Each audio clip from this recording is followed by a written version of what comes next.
Оройн төргөө үзэгчдээ MBC NEWS мэдээллийн хөтөлбөрийн пүрэв гарагийн дугаар эхэлж байна. Мэдээллийн товчхонд анхаарлаа хандуулна. 0.35 мм болон түүнээс нэмгэн нэг удаагийн нийлэг хассан утыг хориглох шийдвэр хэрэгжиж эхэлнэ. Гарын бохлын эсрэг сан зэрэг 7 санг татан болгоно. Улс аймгийн статистикийн хэлтсээс Сумдын статистикийн мэдээ хариуцсан мэргэжлүүдэд сургалт зохион байгууллаа. Оюутан зэрэг хөтөлбөрийн бүртгэл 3 дугаар сарын 4-өөс 7-ны өдрүүдэд Улаангом Политехник коллеж дээр явагдана. Улаангом сумын ерөнхий боловсролын 4 дугаар сургуулийн манлайлагч сурагчдын зөвлөгөөнийг зохион байгууллаа. Эдгээр болон бусад мэдээллийн дэлгэрэнгүй анхаарлаа хандуулна. Мэдээ эхэлж байна. Ирэх 3 дугаар сарын 1-ээс буюу маргаашнаас 0.35 мм болон түүнээс нэмгэн нэг удаагийн нийлэг хассан нуутыг худалдаа үйлчилгээний сав баглаа боодлын зориултаар импортлох, үйлдвэрлэх хэрэглэхийг хориглосон тогтоол хэрэгжиж эхэлнэ. Үүнтэй холбоотойгоор манай телевизийн сурвалжлах баг гэлгар утнаас татгалзахад бэлэн нисэх талаар сурвалжлага бэлтгэснийг одоо хүргэе.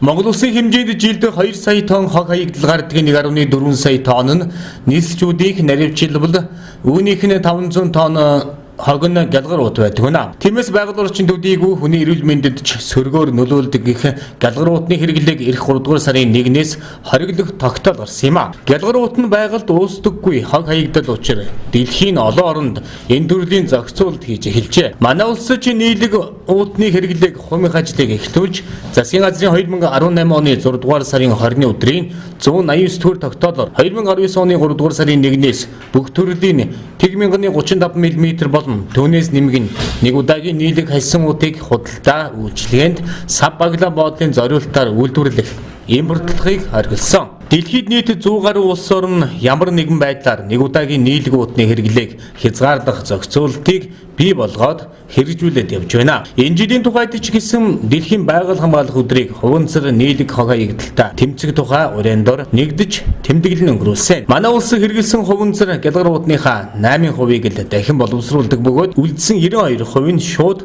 байгальд хаягддаг гэсэн үг. Гэлгар уут нь байгальд шингэхдээ зарим тохиолдолд 500-аас дээш жил болдог байна. Энэ хугацаанд нар салхины нөлөөгөөр жижиг хэсгүүдэд хуваагдаж шүлтлэг орчин үүсгэх нь хөрсийг өгчүүлж хөрсний усыг хордуулахаас гадна шатсан тохиолдолд автомашины дугуй шатсантай тэнцэх хэмжээний хортхий ялгаруулдаг гэдгийг олон улсын эрдэмтдийн судалгаанд онцолсон байдаг. Иймд гэлгар уутыг хэрэглэнээс хасахыг дэлхийн нийтээр уриалж гэлгар уутнаас дэлхийн 60 гаруй улс татгалзаж хэрэглэхийг хориглосон хууль тогтоомжийг гаргаад байгаа юм а. Тухайлбал хамгийн сүүлдэл гэхэд Кен улс нийлэг уут импортлох хэрэгэлсэн тохиолдолд 40 мянган $40 торгох болон 4 хүртэлх жилээр хорих хууль баталсан байна. Төрийн хяналт шалгалтын тухай хуулийн 19-ийн 7 дугаар заалтыг үндэслэн энэ 0.35 мм-ээс доош ийм нийлэг хассан утыг шууд хурааж авахар ийм шийдвэр гарсан өчигдрийн хэлцүүлэх хуралдаанаар бол энэ байгаль орчны яам, эрүүл мэндийн яам, мэргэжлийн хэлтийн ерхий газар гэсэн холбогдох байгууллагууд хэлцүүлэг хийгээд тэрний дагуу тийм шийдвэрийг гаргасан байгаа. За энэ нийлэг хассан нут нь болохоор нийтийн худалдаа үйлчилгээний газрууд сав баглаа хатлын зориултаар ашиглахыг бол бүрэн хориглосон. Тэрийг бол шууд хэрвээ хэрэглэж байх юм бол шууд хурааж авахар юм шийдвэр гарч байгаа. Энэний оронд ямар бүтээгдэхүүн ууд сав баглаалыг хэрэглэх юм бэ гэхээр даав нуутнууд байна, цаас нуутнууд байна. Мөн байгаль дээлтэй одоо эрдэнэ шишийн алсаар хийсэн будаа гэсэн ийм байгаль задардаг тийм алсаар хийсэн хуунцар материал байж болно гэж үзэж байгаа. Ийм нийлэг хальс болон хуунцар саваар хийсэн ууд сав баглаа удаглыг бол ашиглахыг бол зөвшөөрсөн ийм шийдвэрийг бол гаргасан байгаа. Худалдаа үйлчилгээний зориултаар сав баглаа бодлоор одоо хэрэглэгчд хүрэх зорилгоор зөвхөн ингээ баглаа торлуулаа явуулдаг шүү дээ. Тэр зорилгоор хэрэгжилж байгаа одоо чиний хэлж байгаа тэр цэнхэр судалдаа шар торуудаадаг тий хөх тор байна. Бүр нөө том 100-ын шар тор байдаг шүү дээ. Тэр хүртэл хориглогдож байгаа байхгүй. Тэд нар чинь бүгд 0.35-аас бол бага нэмгэн байгаа гэж үзэж байгаа.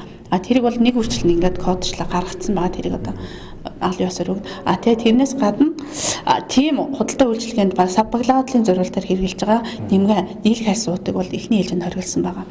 Түүнээс биш одоо яг үйлдвэрлэлийн зориулалтаар одоо жишээлбэл талах ингээд нэг удаагийн савлгаанд гаргаж байгаа шүү дээ. Тэр уудыг бол одоо дээр нэр хаягта яг ямар үйлдвэрлэсэн тийм ээ нэр хаягта ингээ хаяг шошготой болвол байгааг зөвшөөрөхөөр одоохон төр зуртай болвол энийг нь бол төр байлгажээ гэсэн шийдвэр гарсан байгаа. Тэрийг дахиад дараагийн одоо нэг хэдэн жилийн дараа 1-2 сарын дараач байт юм магадгүй дахин энэний талаар асуудал тэр асуудлаа шийдэж жагаад тэрийг дахин хориглохоор шийдвэр гаргахаар юм тогтоогдсон байгаа. Эхний ээлжинд зах худалдааны төвүүдээр үн төлбөргүй бүтээгдэхүүн савлаж өгдөг судалтай цэнхэр улаан цагаан нотнуудыг хориглоно. Цаашид үйлдвэрлэгч импортлогчдын хариуцлагын тогтолцоог бэхжүүлэхэд чиглэсэн эко төлбөрийн хууль гаргах ажлын хэсэг гараад ажиллаж байгаа юм байна. Энэ хүрээнд хог хаягдлын зонхлох хувийг эзэлдэг сав баглаа буудлыг тодорхой хэмжээгээр хориглох, эсвэл төлбөртөө болгох зохицуултыг хийж, эргээд төлбөрийн механизмаар дамжуулж хэрэглээг хумих, дахин боловсруулах үйл ажиллагааг дэмжих, санхүүжүүлэх зохицуултыг хийх юм байна. За бид бүхэн худалдааны захаас болон мэргэжлийн газраас мөн иргэдээс одоо энэхүү одоо хайсан уутыг хориглоход одоо бэлнүү гэсэн одоо мэдээлэл сурвалжлага бол бэлтгэж байна. За шөнийн зах дээр бид бүхэн одоо худалдаа эрхлэгчдээс тайлбар мэдээллийг авлаа. За ерөн худалдаа эрхлэгчид маань энэхүү нийлэг хайсан уутыг бол хориглох талаар бол мэдээлэлтэй байна. За гагцхүү энэхүү уутыг хориглоод за хориглосноор энэхүү уутыг хайсан уутыг одоо орлох тухайн уут маань байхгүй байна. Тэр уутыг яралтай нийлүүлмээр байна.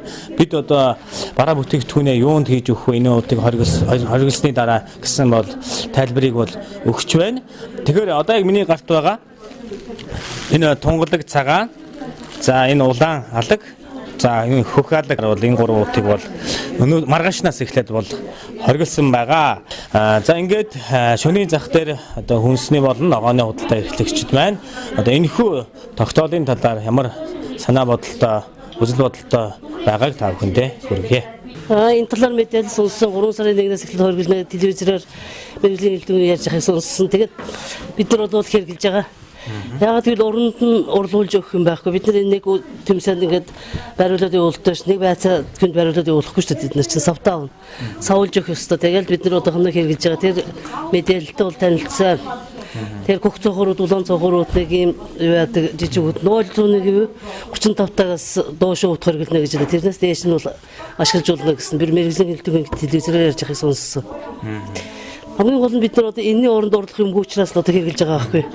Тэр цаана хэрэглэх юм хаана ямар газар үйлдвэрлэж байгаа нь хэдэн дөрвийн ким дүнтэй гарч ирвэл бид тэрийг нь аваад ашиглана шүү дээ. Одоогоор тийм байхгүй болохоор бид нар одоо энэ утаа хэрэгжилж байгаа. Тэгтээ тэр хууль хэрэгжиж эхэлсэн гэж сууж бас аргалаад хүмүүс өөрсдөө саанаад ирд юм уу.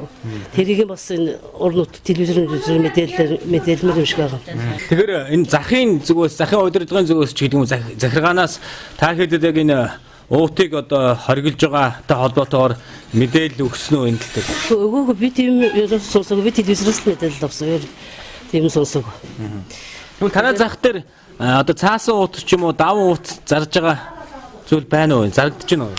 Цаасан уут, даван уут бол зарж байгаа юм байхгүй. Би энийг бол угс дэмжиж байгаа. Угс энэ зүрхтөр бол зөндөө ингээд яриад ингээд ботлогтаад одоо ямарсан хэрэгжих байх. Тэгээ онцлог нь ингээд энэний оронд савлдаг баглаа буудлын хангалттай болж игэл боломжийн хин дэмтэл гаргаж өгөх ёстой тэр засаг. За их үнэтэй гараад ирчих юм бол энэ хүмүүс ч бас авч чадахгүй шүү дээ.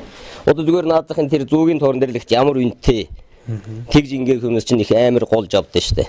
Тэгэхээр чинь энэний чинь баглаа буудлын хангалттай гаргаад боломжийн чанартай бас хүний эрүүл мэндэд тэр хүнсний стандарт тэнцсэн бүтээгдэхүүнийг л гаргаад өгөх ёстой онцлог нь.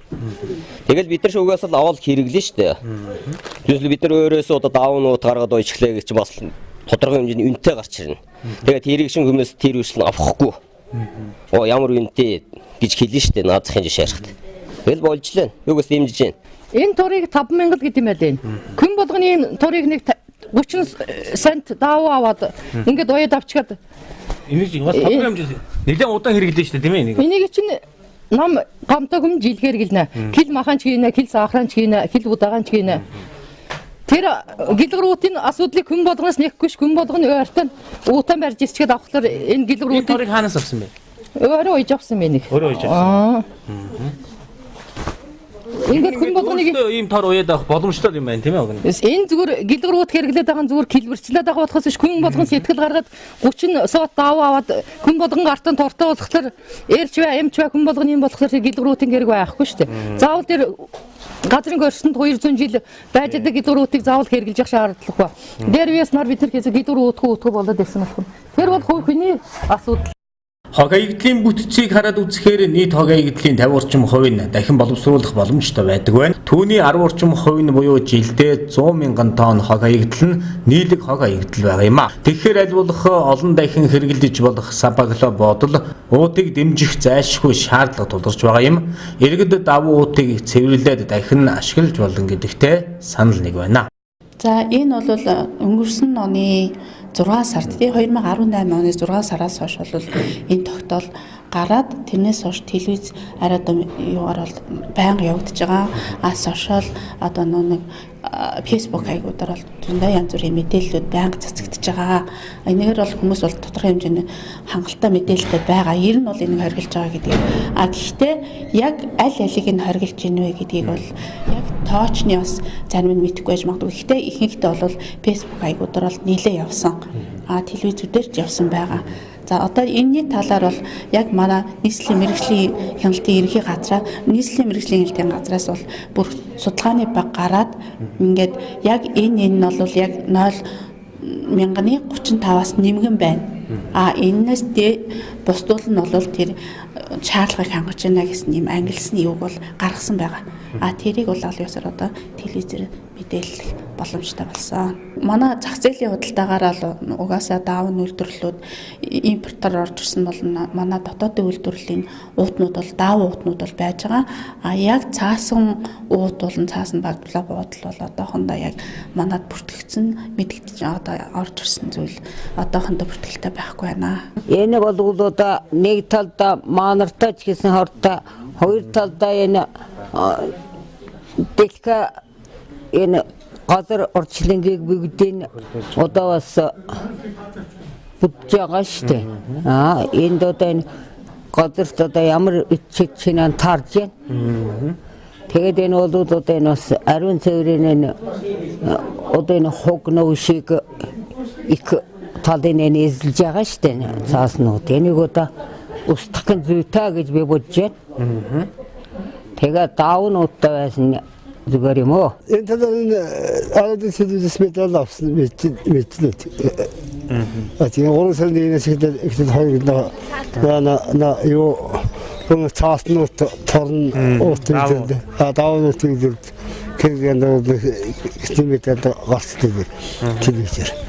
Бид мэдээлэл Тэгэхээр иргэн таны хувьд одоо энэ тогтоодыг хэрэгжүүлэх энэ галгаруудаас татгалзах боломж байна уу? Давуу ут хэрэглэх цаашд. Тэр боломж байдаг. Тэр давуу ут хэрэглэх цаасны муу тийм амархан шалтгаалдаг басаад давуу ут бас олон дахин хэрэглэдэг. Цааснууд бас дахиад хайлагж шалтгаалж тэр таны хувьд одоо яг энэ хоригдсан одоо нийлэг хайсан уутанд сүү хийцээ байна. Харин энийг одоо сая усад хүүхдээс саппан нийлэг утгаараа хэлсэн үү? Одоо энэ ч хоригдж байгаа шүү дээ. Даавуу уут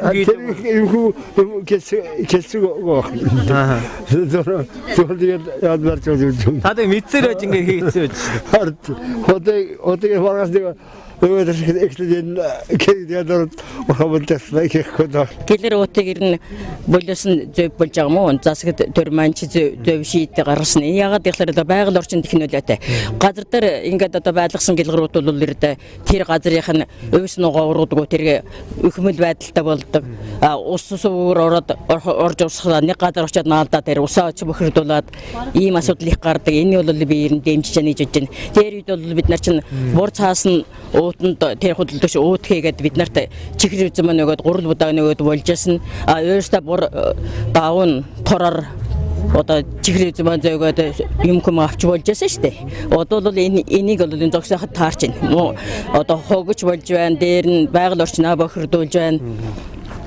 Нутаг орны ич бүдэрлж байна. Энэ хаач явсан газар болгонд чинь энэ гэлрууд чинь зүр харганы өрөө дээр юм дээр наалдчихсан байдаг шүү дээ байнгын. Энэ бол бид нарын ёстой бохир явсны муухай юм хийж байгааг нь өөртөө одоо энэ ард юм ойлгож байгаа байх гэж би бодож байна. Цэвэр күнс бүтгээгдэхүүн идэвхтэй гэсэн сайн болж байна. Тийм эрүүл мэндэд сайн өөрийнхөө хийсэн материалаар тэргээ угаа цэвэрлчихэд одоо юу удаач болно шүү дээ тэр чинь. Тийм учраас би тэрийг зөв гэж хийж байна. Нэг удаагийн нийлгүүтийг хэрэглэнээс хасгаар давуу нь эсвэл цааснуудны хэрэглээ нэмэгдэнэ. Тэгвэл нэг удаагийн бус нэг авчгаад хэдэн жил хэрэглэж болох үз давуунуудыг шинэ улаангом зах дээр бүс давууны худалдаа эрхлэгч бүрөвхөө өөрөө уйж зарж байна. 5 кг-ийн багтаамжтай давуу уут нь 2000 төгрөгөөр худалдаалагдж байна. За нийлэг галгар уутыг одоо хоригдсноор бид бүхэн эргээ дээр үед хэрэглэж байсан. За давуу уутанда эргэж одоо шилжиж байгаа. Давуу уутыг бол хэрэглэхээр болж байгаа. Тэгвэл шинэ улаангом зах дээр одоо худалдаа эрхлэгч маань энэхүү одоо давуун торыг бас өөрөө уйж хол зарж байна. Тэгэхээр яг одоо бидний ярьдгаар 100-ийн торын хэмжээтэй иймхүү давуу торыг бол өөрөө оёод ингээд зарж байна. За тэгэхээр маргаашнаас эхлээд дийлэг уутыг бол хоригдж байгаа. Та худалдаа эрхлэгчийн хувьд ер нь хэр мэдээлэлтэй байгаа вэ энэ тал дээр? Энэ талаар бол ерөөсөө зураг телевизээр байнгын мэдээлэл өгдөж байгаа учраас мэдээлэл сайтай байгаа. Тийм учраас би хөтөлмөрчлөг хэрэгцээнд том жижиг өргөн нарийн тэгээд хэм дүнтэй энэ бат бих уут ой зараа гэдэг яасан. Би өөрөө метрийн бараа зардаг учраас одоо тэр даунаас одоо аль бат бих чанартайг нь аваад даунууд ойж байгаа. Одоо ерөөсөө цаашид хөдөлмөрч үйлчлэх юм бол би ерөөсөө даунуудтай л гэж өгнө. Тэр нийлэг уутыг ерөөсөө хоригдсон. Тэр бол байгальд хортой. Учир би одоо энийг бол их баг хэмжээгээр том жижиг бих хэмжээгээр нь уяа зарна. За тэгэхээр одоо энэ торны хувьд энэ багтаамжийн хувьд хэдэн килограмм багтаамжтай вэ? Энэ ерөөсөө 5 кг-ийн багтаамжтай. 5 кг-ийн багтаамжтай. Тэгээд ерөөсөө 2000 төгрөг. Тий 2000 төгрөг бол ерөөсөө тэрийг карманы л мөнгө байхгүй юу? Аваад энийг хэрэглэх юм бол хэдэн жил хэрэглэж болно. Боломжтой угаагаад арчлаад. Яг л энэ даун торны материалын хувьд бол ийм нийлэг ийм гоё айтайхан материал. Энийг бол шүү дээ юу яа угааг хэрэглээ. Дээрээ дээ шүү дээ би нэг юм хэлчих гоо. Дээрээ дээ шүү дээ махны торныг, ногооны торныг ирээсээ дэдээс хатуу тийм гадуур күнсний биш тор 3 тортой байсан юм бидний цэнгэндээ тий.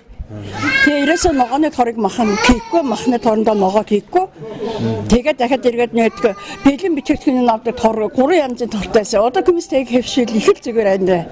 Монгол улсын хувьд эхний удаа хүнсний бус зориултын 1035 мм-ээс нэмгэн нэг удаагийн нийлэг уутны хэрэглээг хориглох бөгөөд галгар уутны хэрэглээг үе шаттайгаар бууруулахаар төлөвлөж байна. Энэхүү тогтоол бага зэрэг учир дутагдaltaй болсон учраас цаашид илүү боловсронгуй болгож хариуцлагын механизмыг ч сайжруулах юм байна. Эхний ээлжинд бөөний төвүүд болон худалдаа эрхлэгчдийн гар дээр байгаа 1035 мм-ээс нэмгэн нийлэг хайсангуудыг мэргэжлийн хяналтын байгууллагаас хурааж авах юм байна. Энэхүү тогтоолын хэрэгжилтэнд мэргэжлийн хяналтын ерөнхий газар, галийн ерөнхий газар, байгаль орчин аюул жуулчлалын яам хяналт тавьж ажиллах юм а. Дараагийн мэдээ засгийн газрын өчигдрийн хуралдаанаар нийт 29 тусгай сангаас 7 санг татан буулгах, 3 санг нэгтгэх, 16 санг хിവэр үлдэх замаар засгийн газар 20 тусгай сантай болох шийдвэр гаргалаа. Бүх сангуудын үйл ажиллагаанд мэргэжлийн холбоод болон олон нийтийн оролцоог хангах, ил тод байдлыг нэмэгдүүлэх, хяналт өрнөлөг дээшлүүлэх, эрсдлийг бууруулах чиглэлээр арга хэмжээ авч ажиллахаар боллоо.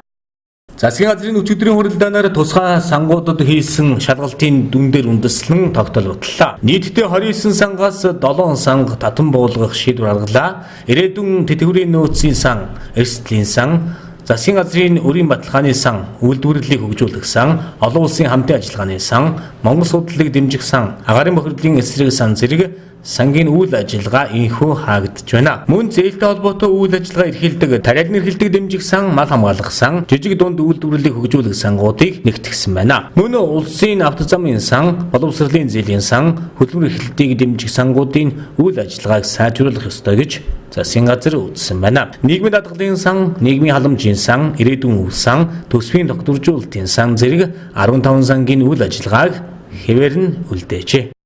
Нийтдээ 29 сангаас 7 санг татан болгохоор шийдвэр гаргалаа. Мэдээж хуулийнхын холбогдох хуулиудад нь өөрчлөлт оруулж улсын хурд дөрвөн мэдүүлэхийг сангийн сайд Хөрлөбатарт бол даалгасан. За нэгдүгээрт нь бол энэ ирээдүйн тэтгэврийн нөөц сан, эрсдлийн сан, засгийн газрын өрийн баталгааны сан, үйлдвэрлэлийг хөгжүүлэх сан, олон улсын хамтын ажиллагааны сан, Монгол сэтгэлийг дэмжих сан, агаарын бохирдлын эсрэг сан гэсэн ийм 7 санг бол татан болгохоор оруулж ирж байгаа. Дээр нь 3 санг нэгтгэж байгаа. Зээлтэй холбоотой үйл ажиллагаа явуулдаг 3 санг бол нэгтгэж байгаа. Нэгдүгээрт нь бол тариалан эрхлэлтийг дэмжих сан, мал хамгаалах сан, жижиг дунд үйлдвэрлэлийг хөгжүүлэх сан гэсэн 3 санг нэгтгэсэн. 3 сангийн үйл ажиллагааг бол сайжруулах шаардлагатай гэж үтсэн.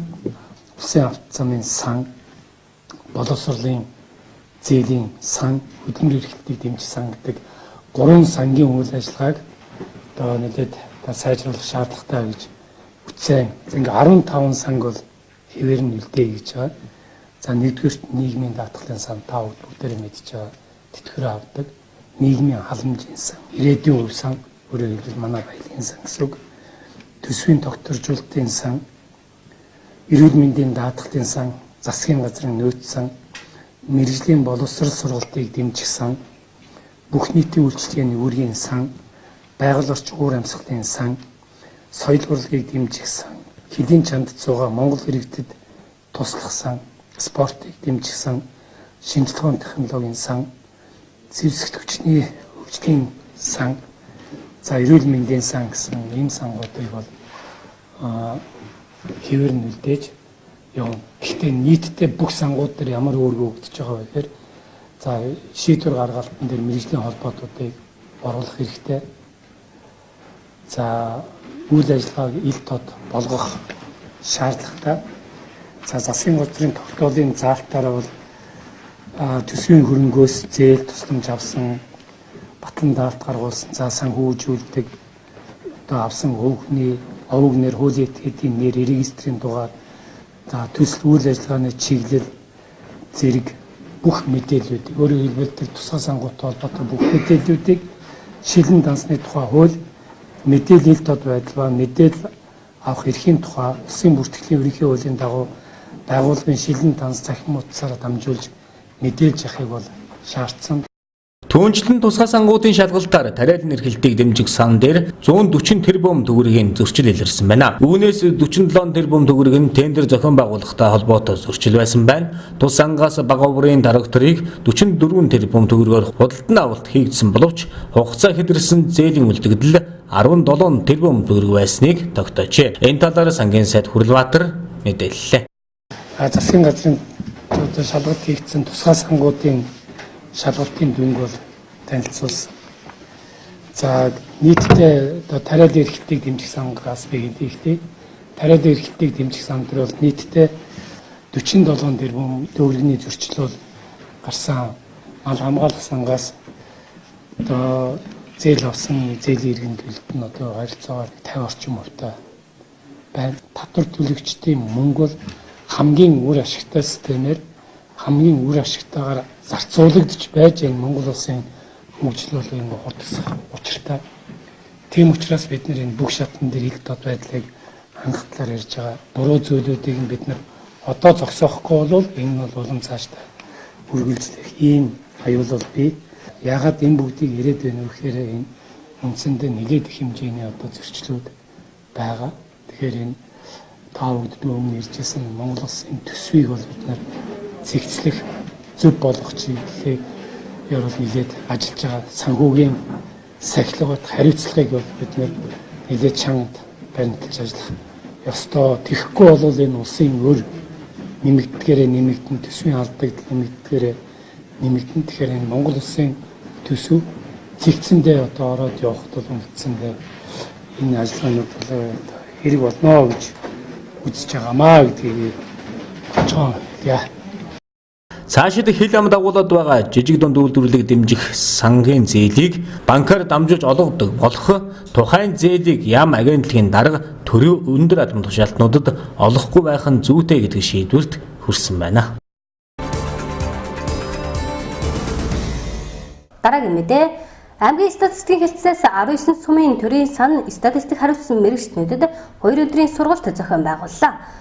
Сургалтын үеэр 2018 онд ажил амжилтаараа бусдыгаа манлайлж ажилласан шилдэг статистикчдийг шалгарууллаа. Аймгийн статистикийн хэлтээс 19 сумын төрийн сан статистик хариуцсан мэрэгчлэнүүдэд сургалт зохион байгууллаа. Сургалтаар 2018 онд хийгдсэн ажлын тайлан хэлэлцэн ололт амжилтаа дүгнэхээс гадна статистик мэдээний бодит байдал, хамралт дамжуулалт, мэдээллийн сангийн бүрдүүлэлт, чанар, цаашид анхаарах асуудлын талаар 2019 оны байшин орон сууцны тооллого 2020 онд хийгдэх хүн ам орон сууцны тооллого явуулах хууль эрх зүйн зорилт зохион байгуулалтын талаар сумдын статистик хариуцсан мэрэгчлэнүүдэд мэдээлэл хүргэх зорилготой 2 өдрийн сургалтыг амжилтаар зохион байгууллаа. За өчигдөр өнөөдөр 2 удаа манай сумдын статистик хариуцсан мэргэжлүүд маань одоо 2 өдрийн сургалтыг зохион байгууллаа.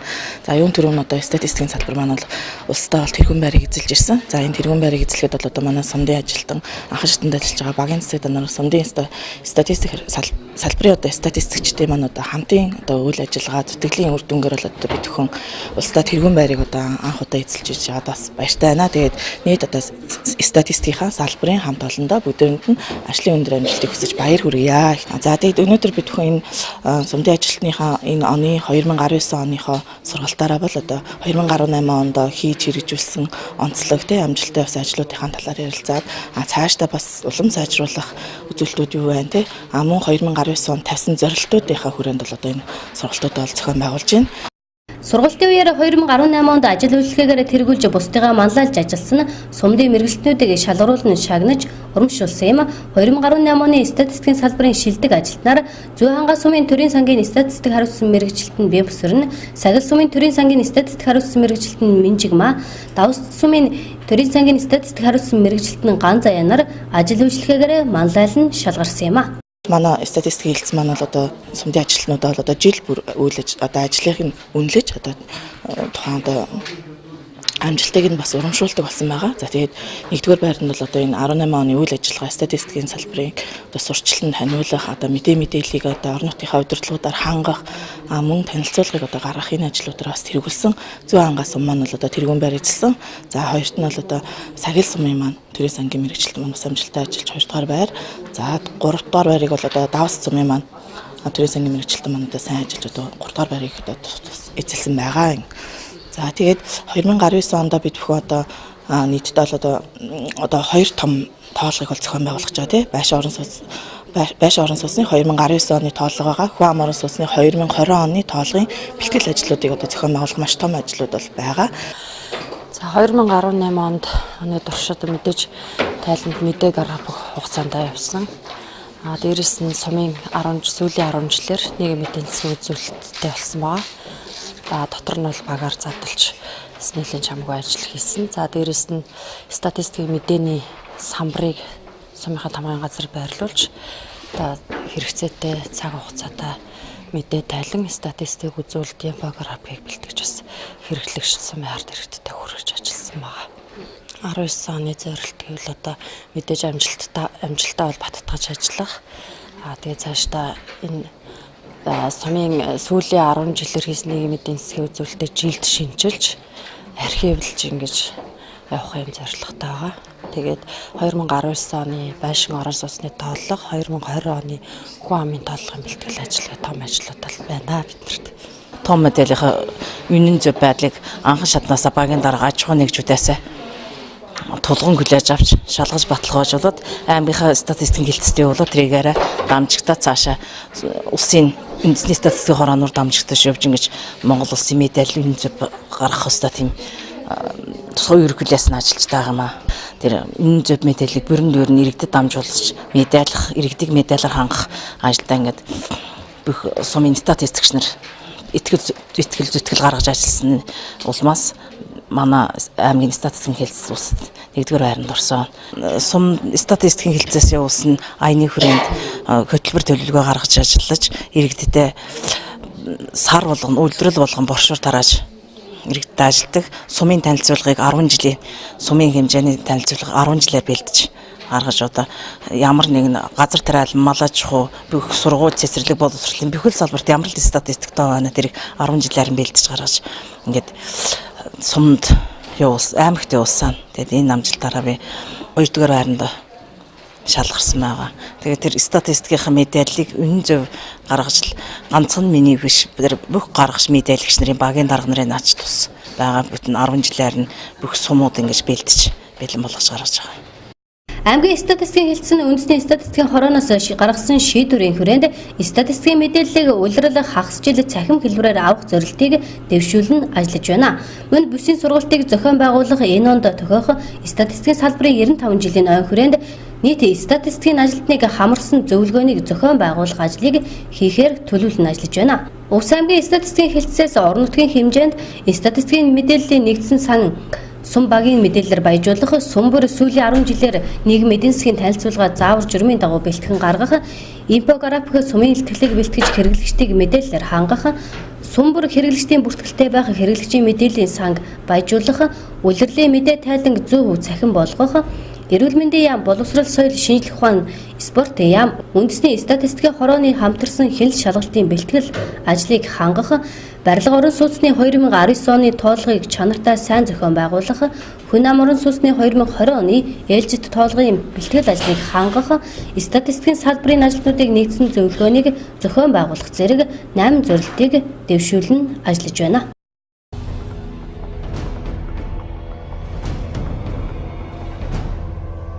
Монгол Улсын засгийн газрын энэ оныг эх оронч худалдан авалтыг дэмжих жил болгон зарласан.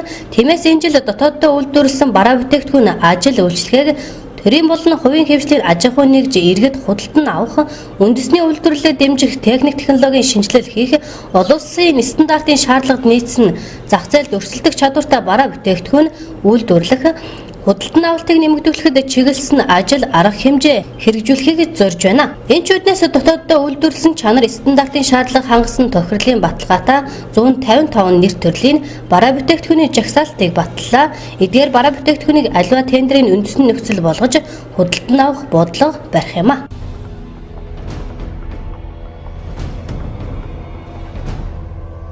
Зарим аймагт хаваржилт хүндэрч хахир хавар болж цаг зүтгүүлэх шинжтэй байна хэмээн малчид ярьж байна. Учир нь уул цасгүй байсан аймагуудад харын зүд нүүрлэх шинжтэй байгаа талаар ярьсан юм. Тэгвэл засгийн газрын өчигдрийн хуралдаанаар хаваржилт хүндэрсэн Арханга, Баян хонгор, Баян улгийн Говьалтай, Завхан, Ховд, Хөөсгөл Улс аймагт улсын нөөцөөс 4,000 тонн өвс 3,000 тонн тижээлийг 50% хэм дүнээр олгохоор болжээ. Харин одоогоор 16 аймагт хаваржилт хэвэн байгаа талаар албаныхан мэдээллээ.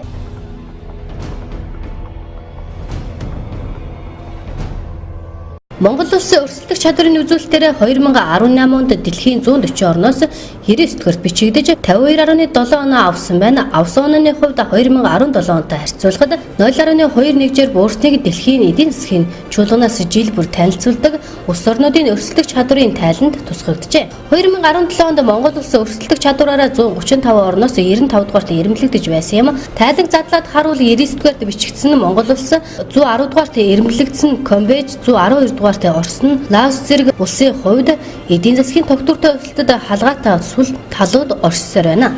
Тухайлбал хөгжингүй орнуудын төв банкуд бодлогын хөвгөө огцом өсгөх худалдааны маргаан даамжрах зэрэг гэнтийн шокуудад эдгээр эдийн засгууд мэдэрдэг байна. Ялангуяа Монгол улсын хувьд түүхий эдийн үн буурах нь томоохон эрсдэл гэж дэлхийн эдийн засгийн чуулганд онцолж байна. Мөн нөөцний экспорт нь саатах нь гол эрсдлүүдийн нэг гэж Дэлхийн банк дүгнэж байсныг анхаарах хэрэгтэй. Монгол улсын өрсөлдөх чадрын ерөнхий үзүүлэлтээр 99-р бичигдэж байгаа бол хөтөлбөрийн зах зээлийн үзүүлэлтээр 140 орноос 41-р байгаа нь мөн анхаарал татаж байгаа юм.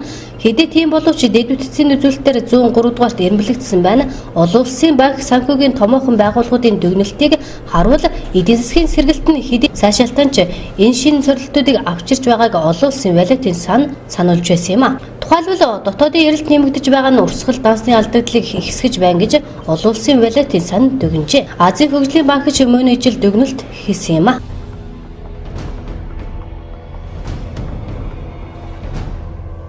Цэргийн дүйцүүлэх албыг энэ онд мөнгөн төлбөрийн хэлбэрээр орлуулан хаах иргэний төлбөрийн хэмжээг 5,334,452 төгрөг байхаар тогтоосон байна. Сангийн яам бүгд найрамдах Солонгос улсын экспорт, импорт банк хоорондын байгууллага архивын ерхий газрын цогцлбор барилгын тоног төхөөрөмж техник хэрэгслийн хангалт төслийн зээлийн гэрээний төслийг хэлэлцэн дэмжсэн 19 сая $, зээлийн хүү 0.15% иргэн төлөх хугацаа 40 жил, үндсэн төлбөрөөс чөлөөлөгдөх хугацаа 10 жил байх юм а. Нэрбүхий 17 аймгийн 88 сумын нутаг дэвсгэрийг хамарсан 9 сая $729,507.5 га газрын улсын нөөцөд авлаа. Энд улсын төсвийн хөрөнгөөр геологийн зурглал, ерөнхий эрдлийн ажил хийн гэж засгийн газрын хэвлэл мэдээлэл олон нийтэд харилцах хэлтсээс мэдээллээ.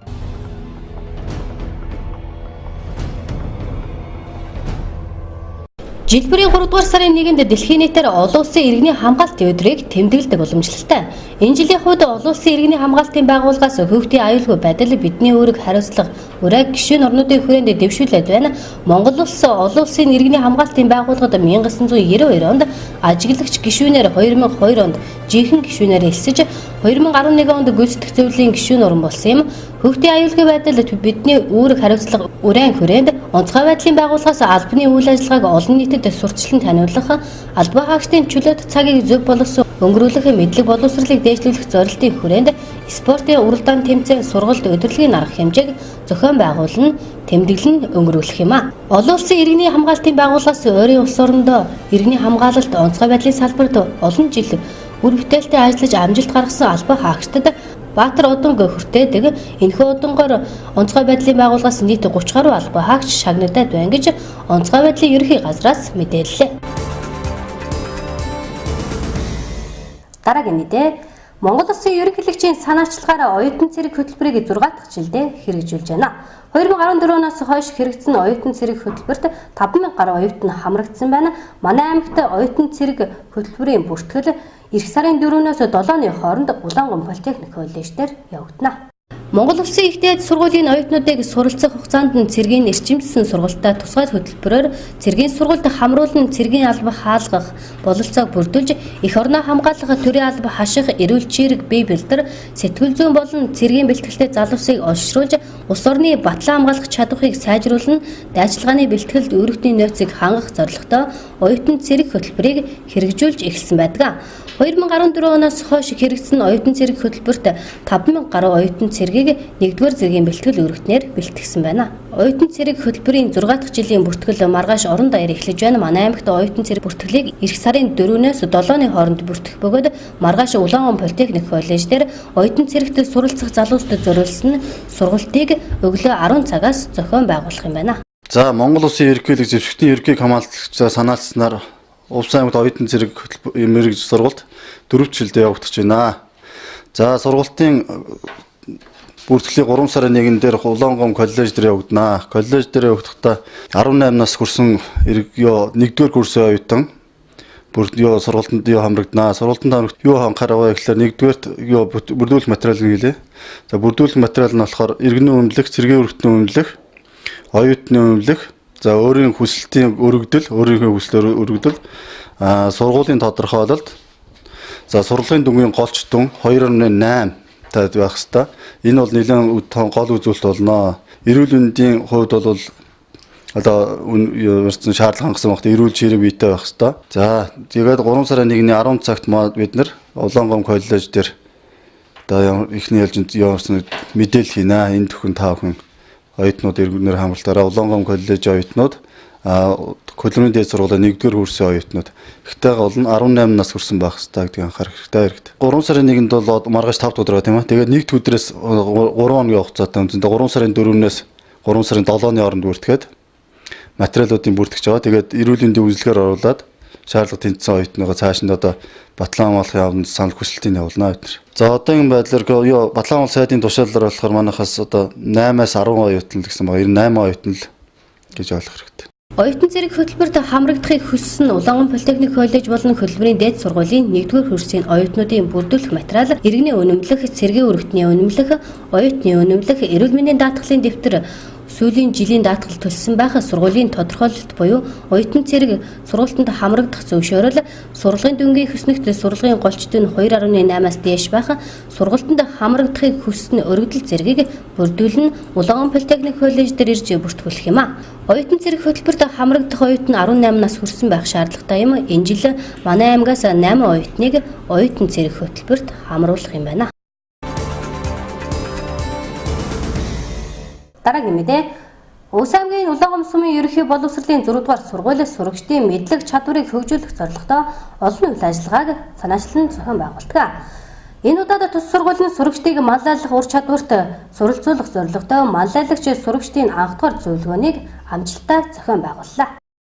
Улаанган сумын ерөнхий боловсролын 6-р сургуулийн сурагчдын мэдлэг ур чадварыг дээшлүүлэн авьяасын нийлүүлэх зорилготой урлаг спортын тэмцээн уралдааныг сар бүр зохион байгуулдаг. Энэ удаад тус сургуулийн сурагчдын өөрийгөө илэрхийлэх болон анги хамтуулнаа манлайлах удирдах чадварыг сайжруулах зорилготой манлайлагч сурагчдын анх дахь зөвлөгөөнийг амжилттай зохион байгууллаа. Манай сургууль дээр манай сурагчдын анх дахь зөвлөгөөнийг бид бүхэн сургууль дээр зохион байгуулж байна. Энэ манай сургуулийн анх дахь зөвлөгөөний зохион байгуулсан учир шалтгаан нь гэвэл манай сургууль бид бүхэн хүүхдийнхээ ирээдүйг ямар ирээдүйд ямар хүн болох төлөвшүүлэх гол зорилгоо гэдгээ бид бүхэн удирдлагын хүрээнд бодог чиглэлээр тодорхойлохтой бас ярилцаж дүгнсний үндсэн дээр энэ манлайлагч иргэд шинэ 90-100-д манлайлах чадвар бол хамгийн чухал юм байна. Тийм учраас бид бүхэн сурагчтай бол манлайлах чадварыг хөгжүүлэх нь бол зайлшгүй шаардлагатай байна гэсэн үндсэн дээр алсын хараага боловсролын чанараар хэрэгжүүлэгчдийн нэг байж манлайлах иргэдийг бэлтгэнэ гэсэн юм алсын харааг тодорхойлно бас авсан юм аа. Эннийхээ үр дүнд бид бүхэн сурагчдынхаа манлайлах чадварын ямар байна вэ гэдгээ бас дүн судалгаа хийж бүх ангийн сурагчдын дунд хилцүүлэг явуулаад ангиудаас манлайлагч сурагчдаа шалгаруулад шалгарсан ангийн сурагчдын нэрсийг удирдлагын хурлаар бас оруулж яг үнэхээр энэ сурагчид манлайлагч сурагчид мөн юм байна гэдгийг тодорхойлон шалгаруулад өнөөдөр тэр сурагчдынхаа хүрээнд манлайлагч сурагчдын зөвлөгөөнийг хийж байна. За манай энэ манлайлагч сурагчдын уулзалтанд нийт 86 хүүхэд шалгараад сургуулиас 1166 хүүхдээс 86 хүүхэд шалгарч энэ зөвлөгөөнд оролцож байна. Манлайлагч сурагчдын зөвлөгөөнөөр сургуулийн удирдлагууд сургуулийн зорилго зорилтыг хэрэгжүүлэхэд ойрын авьяас чадвар болон анги хамтолноо сурлага урлаг спортоор манлайлан суралцдаг 86 сурагчдад манлайлагч сурагчийн үнэмлэхийг гардуулан өгсөн юм а. Манлайлагч сурагчдад бол манай сургуулиас 86 гаруй хүүхэд оролцсон байна. Тэгээд энэ сурагчдаас бас тодорсон миний хувьд маш их баяртай байна. Тэгээд бас дээрээс нь хурц ирсэндээ бас их баяртай байна. Манлайлагч гэдэг яг хэм бэ гэж юу вэ гэдэг нь ойлголт буюу бас хүүхдэд таниулж байна. Тэгээд сургуулийн удирдлагын нийт бас захирал болон менежер багш та болон бас цаашдын амжилт хүсье. Тэгээд манлайлагчдыг улам их бэлтгэхийн төлөө 86 хүүхдүүдийг улам ихтэй 1000 гаруй болгохын төлөө амжилт хүсье баярлалаа. Би ингээд манлайлал хөгжлийн оролцоо буюу манлайлалын хөгжлийн хувьд ямар манлайлалтай байх ёстой гэдэг талаар дэлгэрэнгүй үзэгч хүмүүстэй бол ярьж авчихсан байгаа. Манлайлал хөгжлийн хувьд бусдыгаа заавал үлгэрч манлайлж өөрийгөө ээж цор ганц бусдаас онцгой байх гэсэн нэг бол манлайлал тооцохгүй. Манлайлал гэдэг бол бусдын найз нэг хүнтэй бол бусдын дунд байж бусдыгаа сонсож бусдыгаа хамтарч бусдаагаа нэгдэж чадсан хүн бол манлайлагч байх гэж миний хувьд бол тодорхойж байна. Хөгжлийн манлайлагч гэдэг бол зөвхөн оролцооны байгаар дамжин манлайлах бус зөвхөн өөрийгөө өөрийнхөө ямар авьяас чадварыг гаргах чадах талаар хөгжлийн талаас нь өөрийгөө хөгжүүлж би ер нь ямар авьяас чадварыг гаргавал энэ орчин манлайлж миний гаргасан амжилтыг хэн дахиж дуурайж гаргах бол миний сурсан мэдснийг хэн дахиж надаас сурахыг хүссэн бол гэсэн талаар нь хүүхдүүдэд үлгэр жишээ болгож манлайлал үлгэрэл сэдвээр ярилцж байгаа. Тэгээд манлайлал сурагч гэдэг бол бусдынхаа үлгэр дуурайл байх хэрэгтэй. Бусдынхаа сонсч бусдад бол яаж хэн юу гэж зөв хэлэх вэ? Дандаа үннийг хэлэх хэрэгтэй. Манлайлагч гэдэг хэлж бусдыг хуурм эхлэхгүй үннийг хэлж зөвөр амьдрахдаг хэлмээр байна. Өнөөдөр болохоор ямар үйл явдал болж байгаа вэ гэхээр зэрэг манлайлагч дээр манлайлагч хүүхдүүдийг цуглуулж байгаа. Ямар манлайлагч хүн ямар байдаг гэдэгт цуглуулж байгаа. Тэгэд маа сургуулийн 88 хүүхд шилдэг нам 88 хүүхдийг манлайлагчаар тодорхойлсон. Тэгээд тэрний нэг бий болсон байна. Тэгэд манлайлагч хүн гэж одоо яг миний бодлоор ямар байх хэрэгтэй вэ гэхээр зэрэг бусдаас илүү мэдлэгтэй, бусдыг уриалгах чадвартай, тиймэрхүү байх чадвартай гэж би үздэг. Би өөрийгөө бас тийм байдаг гэж бодож байна. Цааш яаж манлайлж одоо энэ жил 12 дугаар анги би яаж цааш ирээдүйд манлайлагч болж явах вэ гэхээр одоо өөрийнхөө зорилго чиглэлтэй үнэлж байж цаашаа ингээ ирээдүйд өөрөө тодорхойлж яг сонгосон мэргэжлийн чиг хандлага үргэлж нэгдэж ажил салбартаа үргэлж нэг байх гэдэг тодорхойлтыг өөртөө Манлайлагч сурагчийн зөвлөгөөнөөр сурагчдыг хэрхэн манлайлах чадвартай суралцах арга барил туршлагыг судлуулах зорилгоор Creative Cab хамтын офисын үүсгэгч Инхма урдын хүч тулааны нэгдсэн холбооны тэргүүн 103 гэр бүл хүүхэд залуучдын хөгжлийн газрын мэрэгчлэлтэн Цингэн Баяр Улаан сумын боловсрол хариуцсан мэрэгчлэлтэн Марта нар манлайлал сэдвээр илтгэл хэлэлцүүллээ.